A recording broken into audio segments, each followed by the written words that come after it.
I wouldn't be doing what I'm doing now if it wasn't for your family. So, like, I wouldn't be getting paid what I'm getting paid. I wouldn't be in the spotlight that I am if it wasn't for your family coming up with the Ultimate Fighting Championship and seeing what art is the best out of them all. And we proved back in, well, you proved back in the day that Jiu Jitsu was the best. But what was it like being born into the Gracie family, obviously, because even before the UFC, there was all sorts of street fights and fights in dojos and just scraps everywhere.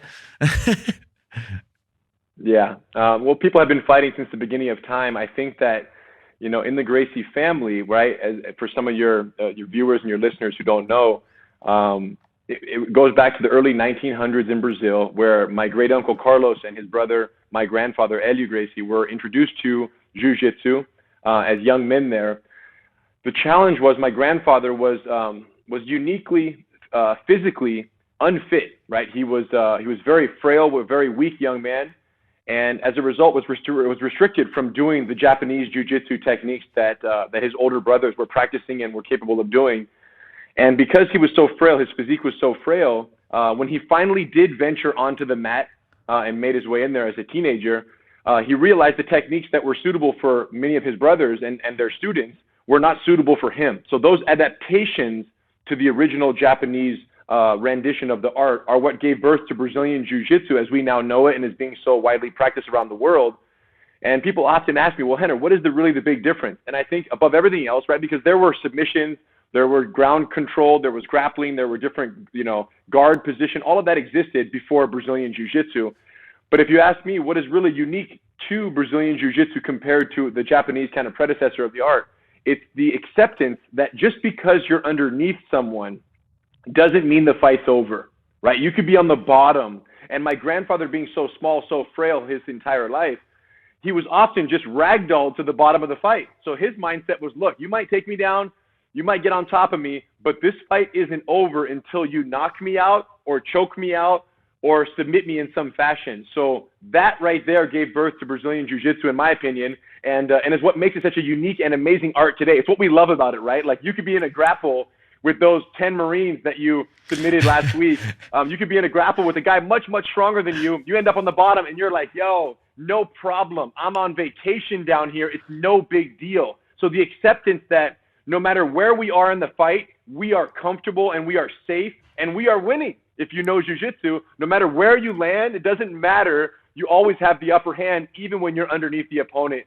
And we love that about Jiu-Jitsu. And growing up in a family where that was the methodology and that was the mindset that, that the Gracie family has then brought to America through my father in the early 1970s. And then he started teaching classes out of his garage, 1980s until 1989. And every person he met in the garage, Paddy, he would invite them for a free class. If he met you at the store, he'd be like, yo, have you ever tried Jiu-Jitsu? Come on over, try a free class. And then when they would sign up, he would say, listen, if you tell your friend about the garage training that's going on, I'll give you another free class and I'll give your friend a free class. So if you tell 10 friends, all 10 of your friends get free classes and you get 10 free classes. So through word of mouth, the Jiu-Jitsu spread here in America. And then oftentimes these people that heard about it in the garage were masters of other disciplines, right? They're masters of the karates and the kung fus and taekwondo, traditional arts that were so prominent here in the States in the early 1980s and mid 1980s. So oftentimes those masters of the other arts were like, well, I hear about the garage training, but I don't agree that it works. I don't agree with this Brazilian stuff. So we got to test it out.